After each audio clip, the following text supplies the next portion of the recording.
Hey guys, what's going on? This is Tyler, and today I am bringing you a brand new What If, and today we are going to be continuing What If Kakashi Adopted Naruto / Part 2 of What If Kakashi Adopted Naruto. The new like goal is going to be 1.5 thousand likes. Anyways, let's get right into the video. The sun would rise and Naruto would wake up and realize that it's very early, and he would try and attempt to wake up Kakashi, but when he arrives to his room, he notices Kakashi not being there. Naruto would actually be confused at first, but then he would just think of it as Kakashi probably had to do an early job or something. Anyways, like in the original, Naruto would proceed to meet up with Team 7, and they would actually have to wait for Kakashi in order to do their bell test, and Naruto is questioning Kakashi what is taking him so long. Speaking of Kakashi, we would actually then cut back to his perspective, and he is currently walking back to the village after doing a mission. Kakashi, as he's walking back, just keeps on thinking back to that night when Minato had died and the masked man showed up. He can't just get these thoughts out of his head so easily. He tries to clear his head, but he just can't. He just keeps on going back to Minato's death and the masked man, and he wonders who this masked man even is. However, Kakashi, as he proceeds to walk back to the village, he would just clear his head, and it would actually work this time. He actually was able to get his mind off of things, and he would then proceed to walk to the third Hokage's office, reporting that the mission was a great success, and he would then proceed to go to the field where he is supposed to meet with Team 7. After Kakashi would then say that he got lost on the path of life, he would then proceed to explain to them the bell test rules, and in this timeline, Naruto doesn't actually try to attack Kakashi before he even starts it. Anyways, the bell test would begin, and we can already see differences from the original. For example, Naruto would actually go in and fight Kakashi first like in the original, but he actually does a lot better, even better than Sasuke in the canon timeline. Naruto would attempt to use shadow clones to basically overwhelm Kakashi, but during that time, Naruto would also try and use his shuriken jutsu in combination with the wind style gale palm to basically make Kakashi fall back. So it's basically a shadow clone gangbang against Kakashi. Now this plan almost works until Kakashi decides to go underground to dodge the wind in shuriken rather than moving back. This would actually off guard Naruto, and the real Naruto would actually be caught lacking by Kakashi, and Kakashi would then grab Naruto by the feet, and like in the original, like how he did with Sasuke, would leave Naruto in the ground. Kakashi would then proceed to congratulate Naruto on actually doing very well. He actually did way better than he would expect, but it's still not enough. Anyways, that Naruto would then smirk and then disappear, and then would just leave a trail of smoke. It was a shadow clone. Kakashi is confused, and we would then cut to the real Naruto who's actually running away. He's currently trying to find where his teammates are hiding, and he would eventually come across Hinata, and he would then eventually come across Sasuke. And so the three of them then attempt to try and form a plan to maybe catch Kakashi off guard. Speaking of Kakashi, Kakashi is currently just reading his Makeout Paradise and is awaiting Team 7 to try and strike him or maybe take the bells away from him already. Then all of a sudden, Sasuke and Naruto would appear face to face with Kakashi, and Kakashi questions them where is Hinata, and Naruto and Sasuke then proceed to say don't worry about it. Kakashi is confused at this at first, but Sasuke and Naruto then just try and attempt to take the bells away from Kakashi, charging at him with everything that they got. Naruto and Sasuke would proceed to try and get into a taijutsu battle with Kakashi, but Kakashi is handling both of them at the same time, and they know taijutsu won't cut it. Naruto then proceeds to cast a Gale Palm Jutsu, as Sasuke would then proceed to cast the Signs of the Fireball Jutsu, and when Sasuke actually uses the Fireball Jutsu and the Fireball is currently being shot at Kakashi, Naruto would use the Gale Palm on the Fireball to enhance the Fireball. And so it would be a Wind Enhanced Fireball Jutsu, and so Kakashi is actually caught by surprise by this and decides to use a Earth-style Mud Wall to try and block the Fireball, and it successfully works. As this happens, Naruto and Sasuke proceed to dash past the wall, trying to intercept Kakashi from the sides. However, Kakashi would proceed to jump into the air to dodge both Naruto and Sasuke. They both then proceed to say now as two clones of Naruto and Hinata come from their hiding spots, and the two Naruto clones both cast a wind-style Gale Palm to propel Hinata into the air, and Hinata would beam at Kakashi. Hinata for Kakashi would just be a blur, and Kakashi would be caught by a barrage of Hinata's palm strikes, which would shut down some of his chakra points.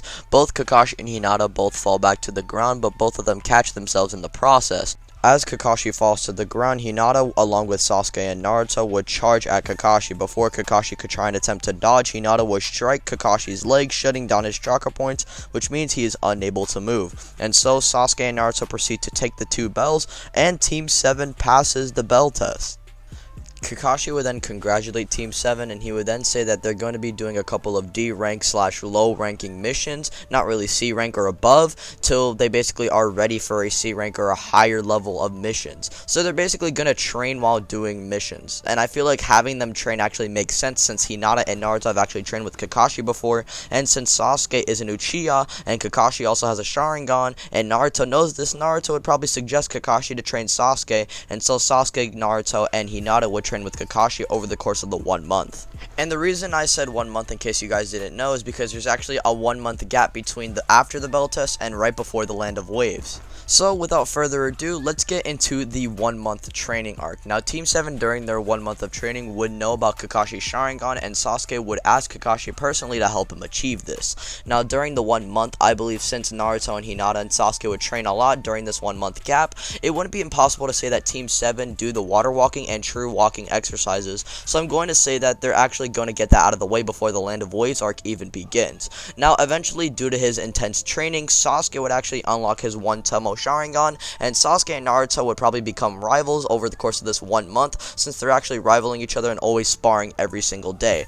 Meanwhile, Hinata would further hone her skills in her Byakugan and actually unlock her nature release, which is lightning. She's actually learning to adapt her gentle fist and her palm strike and overall her taijutsu skills in combination with her lightning technique, which you guys will know on later in Shippuden that she actually has this technique called the gentle step twin lion fist. So she's actually going to start learning this a little bit earlier. She's in the stages of learning it. Now, as for this version of Naruto, what would he learn over the course of the 1 month gap? Well, he's currently learning the fundamentals of the Rasengan thanks to Kakashi. Keep in mind that Kakashi actually knows the Rasengan and knows how to form one, so I'm just going to say that Kakashi knows the steps to learning it, since, well, how would he form one if he didn't know how to utilize it or learn how to form it? So yeah, for the sake of the what if, we're going to say that Kakashi knows the fundamentals of it, and so Naruto is currently undergoing the process of learning the Rasengan. And keep in mind, in the original, he actually learned the Rasengan in 1 week, and keep in mind that this Naruto has 1 month of training. So yeah, this Naruto is able to utilize the Rasengan similar to how he's able to utilize it in canon. He needs a shadow clone to help him rotate his chakra, and so the Rasengan can be fully formed. Now, Naruto would usually probably ask Kakashi after Sasuke and Hinata train with them, and so Naruto could try and learn the Rasengan in secret, so Sasuke wouldn't know about it, so maybe Naruto can use it on him in some future spar, but Kakashi tells him to not use it. Kakashi would then explain to Naruto why he's not able to use it, and the reason why is because, well, if he hits Sasuke with that jutsu, especially a fully formed Rasengan to the face or stomach, whatever, it will kill Sasuke, or at least heavily damage him. Kakashi would then say Naruto can only use his jutsu on enemies, and he should only use it as a last resort, because he doesn't always have to resort to killing. It's only up to Naruto, and Naruto would then say, alright Kakashi, fine. And so Naruto is not going to reveal the jutsu to Sasuke or Hinata, or at least not to Hinata yet, because he wants to show it off in a very cool fashion to maybe impress Hinata, since, you know, in this timeline Naruto kind of likes Hinata. Anyways, this would conclude the 1 month training gap, and we can now move on to the Land of Waves saga. Now, like in the original, Naruto would request for a higher rank mission, and so the third Hokage would give him a C rank mission. Now, the encounter with the Demon Brothers actually plays out differently here, since Naruto is actually a lot stronger. He's not shook about some two fodder-ass Chunin, and since he's actually stronger than Sasuke in this timeline, Sasuke is actually a lot stronger as well. They're currently relative, but Naruto is currently above canon Sasuke. He would completely fondle the twin Demon Brothers with Sasuke, and he knows that Kakashi isn't actually dead, because he kind of figured it out. He knew that his dad wasn't going to lose to some fodder ninja like that.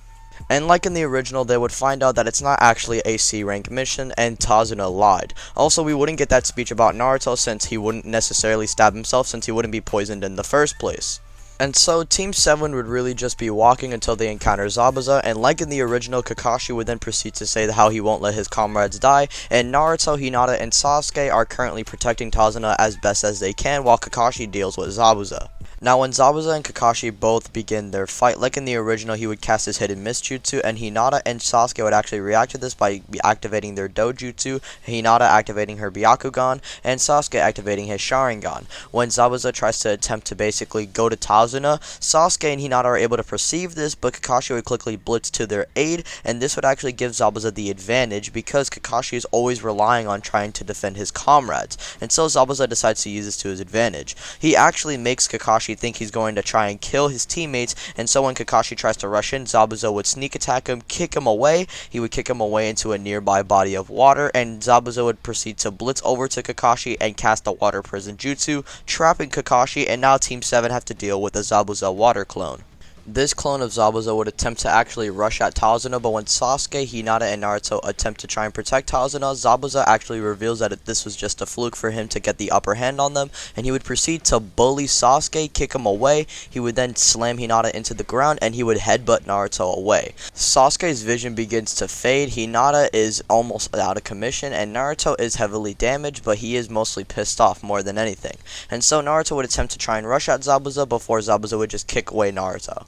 It's just overall a stomp in Zabuza's favor, and when Naruto's nearly out cold and Hinata's on the ground, Sasuke tries his best to try and combat Zabuza with his one-tomo Sharingan, but even Kakashi is actually overwhelmed by Zabuza, so Sasuke is even just at a bigger disadvantage. Even though this is only Zabuza's water clone, not the full power of Zabuza, this clone just completely bullies and dominates Sasuke in a fight, and so Sasuke is then rendered out of commission, and Hinata and Naruto try their best to try and combat Zabuza.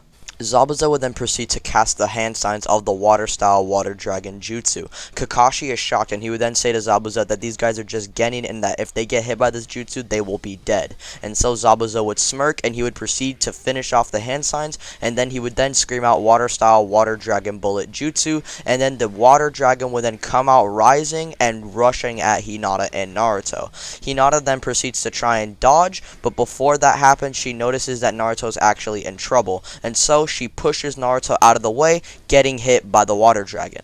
And so after the water is cleared, Kakashi would then see Hinata's body on the ground, and Naruto would also see this. Naruto would then rush to her aid, making sure that she is okay, but Hinata currently is brutally beaten. She is on the brink of death, and her vision is fading fast. Naruto then tells Hinata that it's going to be okay, and that maybe they can think of something, but Hinata knows, and Naruto also knows just a little bit, that it's kinda too late. Right before Hinata's vision fades, she would then say, "Naruto, don't ever stop your goals of becoming Hokage. You have such a beautiful dream. You have motivated me to become a strong and capable kunoichi, and I'm sad that our journey didn't last as long as it did. Naruto, I love you." Hinata's vision would then fade, and Naruto wouldn't feel a pulse. Hinata is seemingly dead. Naruto would then stand up, and he would then say, "I'll do it for you. I promise." Zabuza would then proceed to speak and say to Naruto that having love in the shinobi world isn't worth it when everyone dies. It's just a constant cycle of hell, and people like Naruto have potential, but they can't unleash their full potential if they have such petty attachments like that. Naruto wouldn't respond in words. The only response he has to this is powering up and activating his one-tailed cloak for the very first time. As this happens, Kakashi would see Hinata fall, and him seeing his student seemingly die would enrage him. Kakashi would then activate his Mangekyo once again. However, this time, he then proceeds to warp away Zabuza's water prison, which would also mean part of Zabuza's arm is gone, or mostly his hand. Zabuza is shocked to see this, but before he can try anything, Kakashi would kick Zabuza away. However, before Zabuza successfully falls to the ground, Haku would come in and save him, and so Zabuza would then say to Haku that they should retreat, but before they can even do anything, Naruto would already form a Rasengan and already beam at the two. Now what would happen is Haku would actually stop Naruto's attack and kick him away, but since Haku's already distracted with Naruto, Kakashi would have enough time to form a Raikiri and successfully beam at Zabuza and pierce him in the chest. Zabuza is down for the count. Kakashi would then proceed to pull his arm back, and so Zabuza's body would then fall to the ground. Haku, seeing Zabuza's body like that, is just completely shocked. Haku would then tell Naruto to basically finish him off because he has no other purpose. Since Naruto is already driven by the Kyuubi Chakra Naruto doesn't really have any sense, so he's just gonna form a Vermilion Rasengan and shove it at Haku's face, completely killing him.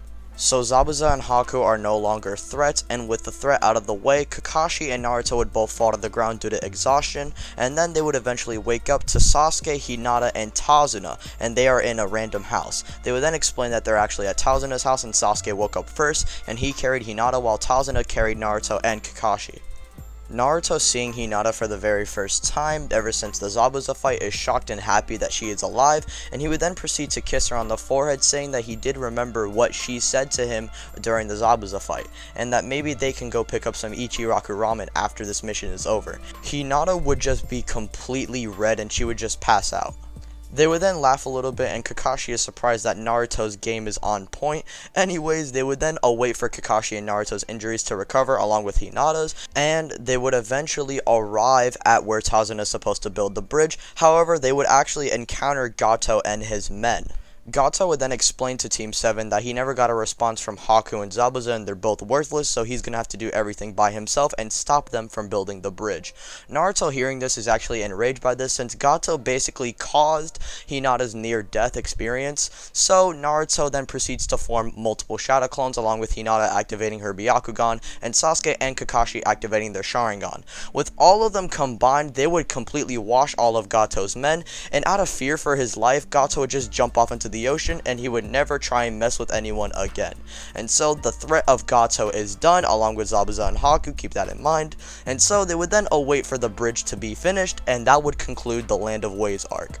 Well, since there's no threat of Gato, Zabuza, and Haku, Tazuna has more time to build the bridge, so there's actually no threats to deal with. So yeah, this would be the very conclusion of the Land of Waves arc, thanks to Tazuna having more time to build the bridge, and he would eventually build it.